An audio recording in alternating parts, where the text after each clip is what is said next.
Santé ce matin, c'est avec Christelle Tongodo. Christelle que je vais accueillir sur ce plateau d'un instant à l'autre. Allez, mesdames, messieurs, vous le savez très bien, le mois de mars est consacré à la femme et la tradition ne va pas, on ne va pas déroger à cette tradition aujourd'hui en termes de santé également. On parlera donc d'un sujet qui forcément va vous intéresser. Christelle Tongodo, vous venez sur le plateau s'il vous plaît. On va donc dérouler la chronique santé ici et maintenant. Le temps donc pour Christelle de venir sur ce plateau. Merci. Parfait, voilà. Bonjour Alain. Ah bonjour. Comment vas-tu ce matin? Ça va, je vais bien super. Et vous, ça va? Ça va, la pleine forme. Ah ouais, pas facile de gérer les coulisses de l'émission, mais bon, on fait avec. Ce matin, vous avez décidé de parler de quoi? Alors, on en parlait hier, la rééducation périnéale, une étape clé après le postpartum ou dans le postpartum. Aujourd'hui, on s'intéresse donc à la toilette après l'accouchement, tout aussi déterminante que la première étape. Donc, pour en parler, je reçois aujourd'hui deux spécialistes deux spécialistes de la question.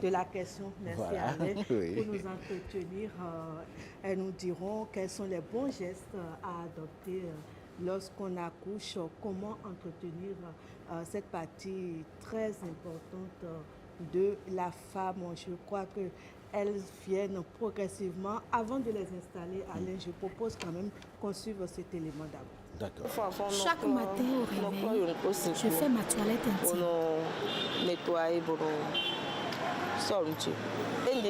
Après mon accouchement, on me lavait en me faisant asseoir sur un pot avec de la vapeur.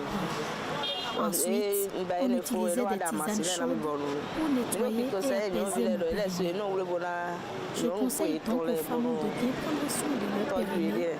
Après l'accouchement, il y a la belle famille, soit la famille de la femme aussi, les tantes et autres qui aident la femme, cette dernière, à solidifier son corps. On peut s'asseoir sur un pot qui dégage la vapeur d'eau chaude. On prend aussi cette eau pour baigner dans un paille pour solidifier le corps. Bon, moi, je ne trouve pas ça mauvais. J'aime bien cette culture. Une fois par mois, j'essaie de chauffer de l'eau que je mets dans un pot et je rajoute des clous de girofle. Je m'assieds là-dessus au moins pendant 15 minutes. J'ai appris ça sur les réseaux sociaux, sur TikTok. En grandissant, je fais des recherches. C'est vrai que ça fait un peu mal. Parce que ça chauffe un peu, mais bon. Après, je me sens soulagée, je me sens légère et tout. Je pense que c'est très très important pour la femme, surtout une femme accouche. Il y a aussi les menstrues, c'est très bien de prendre soin de temps en temps de ses parties intimes et tout pour éviter certaines maladies, tout simplement. Voilà, Madame Divo Yolande, c'est bien ça, nous a rejoint. Merci d'être avec nous. Je rappelle que vous êtes kinésithérapeute et spécialisée en périnéologie. C'est ça. Merci. Vous allez, dans un instant, vous serez en compagnie justement de votre consoeur, si je puis le dire, Madame Kakochichi Doria, qui sera d'un instant avec nous, qui vient également déjà s'installer. Alors, en attendant, quels sont, pour ceux et celles qui ne nous ont pas suivis hier, c'est quoi le périnée? Merci. Le périnée, en termes simples, c'est la partie qu'on va retrouver entre les cuisses, chez la femme et aussi chez l'homme, bien sûr. Et c'est vraiment cette zone-là qui regroupe tous les organes sexuels externes. Donc, chez la femme, par exemple, on va avoir la vulve, l'anus, le vagin. Et donc, le périnée, c'est tout cet ensemble de muscles qui va refermer le bas de notre bassin et donc aller soutenir les organes qu'il y a dans notre ventre. Madame Doria, bonjour. Bonjour madame. Merci d'être avec nous. Merci à vous aussi. Alors pourquoi c'est important, Madame Yolande, de prendre soin de son périnée après accouchement? Très important d'en prendre soin parce que déjà avec la grossesse, comme je l'ai dit, le périnée, c'est la partie en bas qui soutient les organes. Et donc, une grossesse vient comme un poids supplémentaire que le périnée doit supporter au fil des mois et ce poids augmente. Et donc, ce périnée va se fragiliser progressivement, va se distendre avec la grossesse et surtout avec l'accouchement. Quand c'est par voie basse, le périnée va devoir se laisser distendre pour laisser passer le bébé, puisque le bébé passe à travers le vagin étant un ensemble des muscles du périnée qui sont accolés les uns aux autres. Et donc, dans ce processus grossesse et accouchement, le périnée va se retrouver très distendu, affaibli et donc ne pourra plus jouer son rôle de soutien des organes et justement aussi ne pourra plus aider la femme à aussi assurer le rôle de fonction de continence des urines, des selles et même le rôle dans la sexualité du couple. On en vient maintenant à la question de la toilette intime, la toilette du périnée. Est-ce qu'elle est différente de celle que les femmes nous faisons habituellement?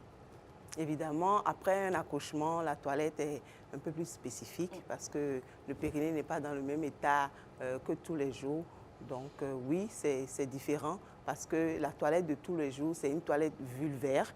Donc c'est l'extérieur du périnée qu'on va laver. Et donc après un accouchement, on va un peu plus loin en proposant aux femmes de faire des manœuvres au niveau du périnée pour aider vraiment à une meilleure cicatrisation parce que justement ce bébé qui passe va laisser des micro-lésions au niveau du périnée et des saignements qu'on va observer pendant plusieurs semaines après l'accouchement.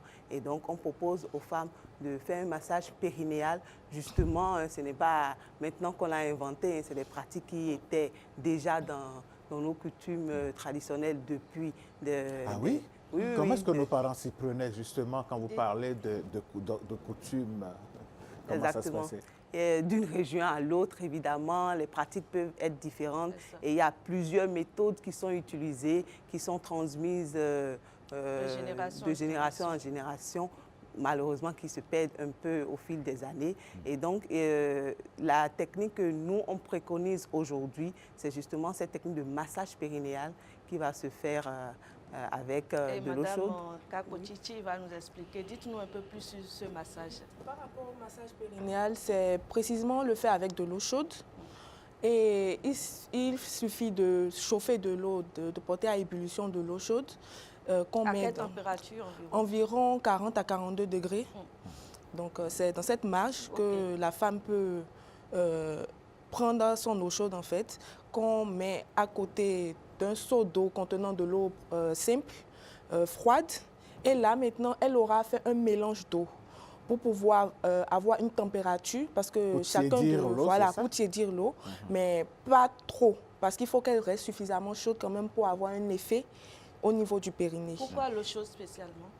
Parce que l'eau chaude, globalement, ça améliore la circulation sanguine et ça aide également à réduire les douleurs du postpartum. Et bon, ça a d'autres bénéfices, comme par exemple, après l'accouchement, certaines femmes peuvent avoir des complications comme des descentes d'organes, c'est-à-dire les organes peuvent descendre à travers le vagin, comme la vessie, l'utérus, le col de l'utérus, ou bien le rectum. Donc, l'eau chaude va aider à travers son action pour renforcer les muscles du périnée, pour pouvoir essayer de régler ces différentes complications. Et quels sont concrètement les effets qu'on recherche à travers ce type de massage? Oui, c'est globalement pour pouvoir renforcer les muscles du périnée et resserrer vraiment le périnée, parce que suite à la descente au passage du bébé, donc le périnée peut être relâché. Peut-être, comme on parle aussi de béance vulvaire, là, le périnée est écarté anormalement. Donc, il n'est plus refermé comme avant un accouchement. Donc, là, il faut que ce massage, par exemple, et cette eau chaude qu'on utilise pour aller appliquer des pressions, environ 3 à 5 pressions sur le périnée, va nous aider maintenant là à resserrer tout ça, à gagner également en endurance, parce qu'il ne suffit pas juste d'avoir une force, mais également de tenir dans le temps pour pouvoir contracter le périnée. Et pendant combien de temps et à quelle fréquence on pratique cette toilette, ce type de massage? Oui, par rapport à ça, nous avons préconisé environ 5 à 10 minutes avant de se doucher matin et soir. Et également, c'est sur une période de 6 semaines, parce que c'est durant cette période après l'accouchement que le périnée, naturellement de lui-même, il récupère. Donc les organes se remettent à leur place. Donc il faut aider ce périnée-là à améliorer sa récupération. Vous savez que habituellement nos pratiques traditionnelles sont appliquées par les aînés, les tantes et autres. Alors que préconisez-vous justement dans la réalisation de ce type de massage après l'accouchement? Oui, bon, par rapport à l'étude que nous avons menée, on a priorisé les femmes elles-mêmes pour qu'elles puissent réaliser elles-mêmes leur pratique, parce que si c'est une tierce personne qui réalise, par exemple, le mélange d'eau, elle n'a pas conscience de la température que la femme elle-même peut supporter. Parce que chaque femme est différente, chaque corps est différent. Et on ne supporte pas l'eau ou bien une température comme une autre personne, voilà, assez élevée comme une autre personne. Donc c'est mieux que la femme elle-même, elle puisse faire son mélange d'eau, elle puisse faire sa pratique elle-même pour éviter toutes sortes de complications après, comme les brûlures. Est-ce que cette pratique suffit à la femme pour mieux se sentir? Non, ça ne suffit pas. Justement, Madame Doré a parlé tout à l'heure de ce que nous avons mesuré. En réalité, nous, on a constaté que cette pratique disparaissait et en consultation, on a commencé à remarquer qu'il y avait plus de problèmes après l'accouchement et on s'est posé la question de savoir mais pourquoi, et c'est dans ce questionnement qu'on s'est rendu compte qu'il y avait des choses qui disparaissaient dans nos pratiques et c'est comme ça qu'on a mis en route ces travaux-là pour mesurer un peu ce qui se passe concrètement. Et donc dans le cadre de ce travail, on a vraiment coaché les femmes à pouvoir réaliser cette technique-là elles-mêmes et voir ce que ça donnait comme résultat. Et donc, effectivement, comme on le dit, les résultats sont intéressants. L'état du périnée s'améliore vraiment après 6 semaines de pratique de ce massage, mais il n'est pas totalement optimal chez toutes les femmes. Et voilà. Donc, on se rend quand même compte qu'il y a encore un travail à faire après la période des 6 semaines. Et donc, justement, ce qu'on conseille aux femmes, c'est de ne pas rater leur consultation postnatale chez le gynéco ou la sage-femme, mais aussi de penser à voir un kinésithérapeute pour justement refaire une évaluation de ce périnée-là et voir ce qui reste à faire. Parce que malheureusement, même s'il n'y a pas de symptômes, même s'il n'y a pas de problème de fuite d'urine, même s'il n'y a pas de problème de descente d'organes, le périnée peut quand même garder des faiblesses qui vont faire qu'à la longue, suite à un autre accouchement, suite à un autre problème de santé ou simplement avec la ménopause, l'âge, les structures s'affaissent à nouveau et donc c'est important vraiment après 6 à 8 semaines après l'accouchement de voir un kinésithérapeute, de réévaluer, de refaire des exercices pour vraiment optimiser la récupération. Madame Yolande Diverson-Nameton, vous avez évoqué un aspect de la chose qui m'amène à vous poser cette question. On sait que généralement, avant, dans nos sociétés, quand l'enfant naît,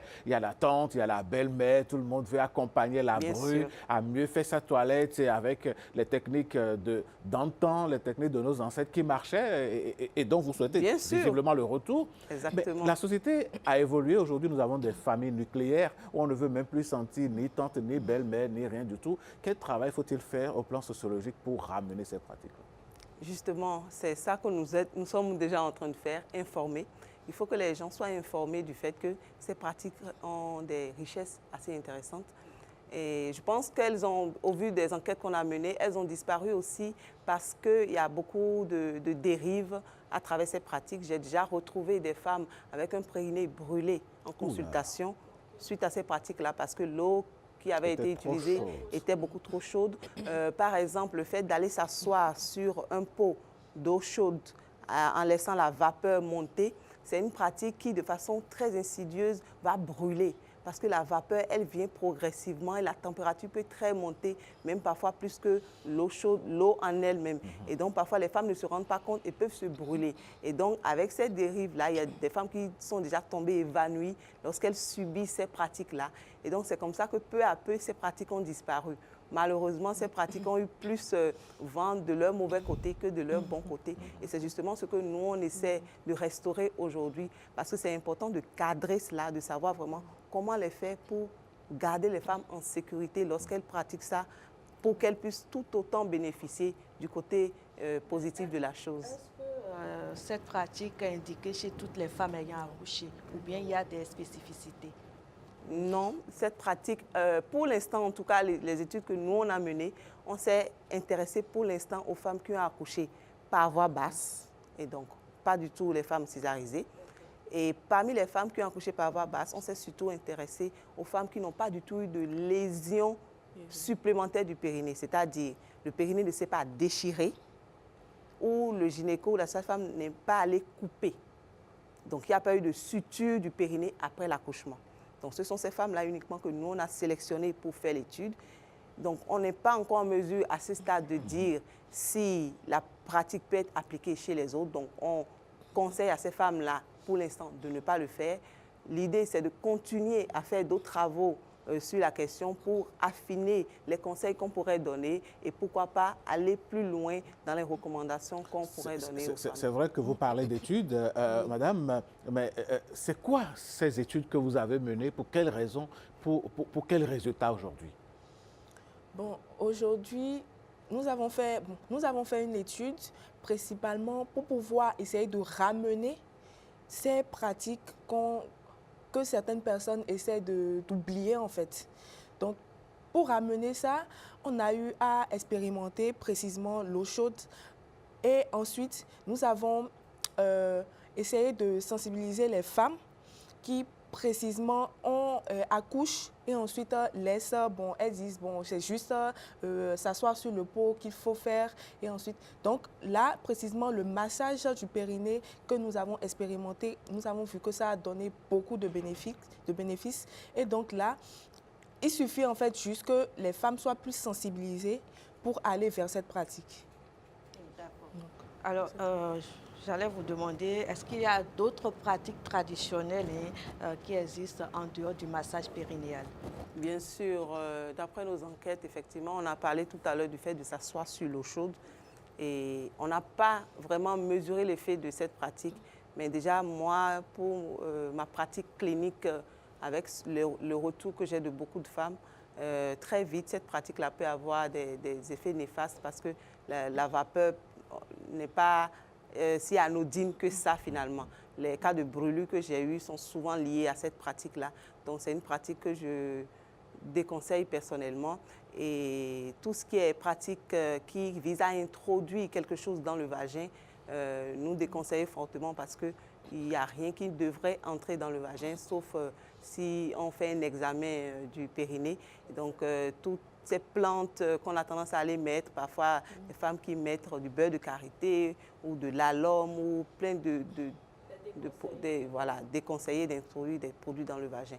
Donc pour l'instant, ce que nous on recommande, c'est vraiment ce massage qu'on va faire avec l'eau chaude, avec un pagne en coton qu'on met dans l'eau chaude, qu'on vient presser contre le périnée en faisant des appuis pour vraiment masser le périnée pour aider les muscles à récupérer après l'accouchement. Revenons maintenant à la toilette intime. Comment peut-on la pratiquer pour un résultat optimal? La toilette intime, elle se fait avec de l'eau. On peut utiliser le savon doux de toilette pour faire la toilette vulvaire, l'extérieur du vagin. On ne va pas nettoyer l'intérieur du vagin. On va éviter d'introduire le doigt. Et surtout, on va prendre le soin d'aller nettoyer de l'avant vers l'arrière. À l'avant, il y a la vulve, le vagin. À l'arrière, il y a l'anus. Et au niveau de l'anus, c'est les selles qui sortent par là. Les germes qu'il y a au niveau de l'anus ne peuvent pas venir au niveau du vagin. Donc, on va prendre le soin de nettoyer d'abord l'avant, puis l'arrière. On entend également parler de douche vaginale. Qu'est-ce que c'est exactement? Est-ce que c'est une pratique recommandée? La douche vaginale, c'est le fait d'aller avec le poumon de douche, envoyer des jets d'eau à l'intérieur du vagin. Okay. Ce n'est pas du tout une technique que nous recommandons parce que c'est une technique qui va aller agresser le vagin et favoriser justement une béance vulvaire. Donc, on n'a pas besoin... développer des infections? Oui, parce que justement, si on introduit tout et n'importe quoi dans le vagin, on va aller détruire la flore vaginale. Et justement, cette flore vaginale nous protège contre les infections Et justement, on sera beaucoup plus sujette aux infections. On va faire des infections à répétition. Donc, on n'introduit que dans le vagin ce que le gynécologue a prescrit comme produit à mettre dans le vagin pour un but spécifique. Quels sont les signes qui doivent alerter une femme qui a accouché de sorte qu'elle puisse se rendre à l'hôpital pour consultation? Madame Kapotiti. Bon, normalement, après l'accouchement, c'est vrai, il y a des saignements. Mais dans le postpartum, ces saignements de maman doivent cesser. Mais si ces saignements continuent et deviennent abondants, là, c'est un signe d'alerte pour aller consulter. Et également, on parle de descente d'organes. Donc, généralement, les femmes, lors des toilettes, elles ont tendance à nettoyer la vulve. Mais les descentes d'organes, l'organe peut sortir également totalement à l'extérieur du vagin. Donc, en faisant la toilette, si une femme ressent une boule, ça signifie que il y a quelque chose qui ne va pas. Donc là, il faut également aller consulter. Donc, en dehors de ça, les douleurs après, en postpartum, ne sont pas totalement normales, surtout lors des rapports sexuels, que ce soit à la pénétration ou déjà à l'entrée, les douleurs abdominales, tout ça, ce n'est pas normal. Voilà. Donc, c'est des signes pour dire qu'il faut aller consulter. Voilà. On pourrait aussi penser à consulter lorsqu'on a du mal à retenir les urines. On doit courir pour aller aux toilettes, ou lorsqu'on tousse, il y a quelques jets d'urine qui sortent, ou qu'on rigole tout simplement, qu'on soulève quelque chose de lourd. Voilà. Alors, on va finir sur vos conseils pour permettre aux femmes de préserver leur périnée au quotidien. Ok, je dirais qu'en postpartum, quand la femme rentre à la maison avec son bébé, elle doit penser à se reposer, elle doit penser à bien s'hydrater, manger des fruits et légumes, éviter de manger pour deux juste parce qu'elle allaite et surtout éviter de faire des efforts trop intenses parce que le périnée est encore fragile à ce moment-là, est en train de récupérer. Accompagner son périnée par un massage périnéal comme on l'a préconisé et penser à retrouver la sensation de son périnée par des contractions du périnée. Et c'est tout simple à faire, il suffit de faire comme si on se retenait d'uriner ou de laisser échapper un gage. Donc, aller contracter l'anus pour le rentrer à l'intérieur. C'est un exercice qui est très important pour la femme juste après l'accouchement, qui peut même aider à une meilleure cicatrisation du périnée. Et ne pas oublier sa consultation postnatale et faire un tour chez le kinésithérapeute pour évaluer son périnée. Oui, moi, je vais juste compléter que comme on parle d'alimentation, elle doit également prendre beaucoup d'eau et également prendre beaucoup de fruits, voilà, pour éviter la constipation. Voilà, parce que la constipation est une cause des descentes d'organes. D'accord. Donc, il faut éviter ça. Merci beaucoup, mesdames. Je rappelle, Alain, qu'on était en compagnie de madame Yolande Divor, c'est bien ça, et de madame Doria Kapotiti, kinésithérapeute. Et c'est tout pour ce plateau. Merci, Christelle Ediator Tongodo. On se retrouve très bientôt. Hein. Voilà. Allez, mesdames, messieurs, merci, mesdames, merci. Et bonne continuation. Merci, et merci continuez beaucoup. De sauver nos femmes, de les aider, nos sœurs, nos filles. Merci.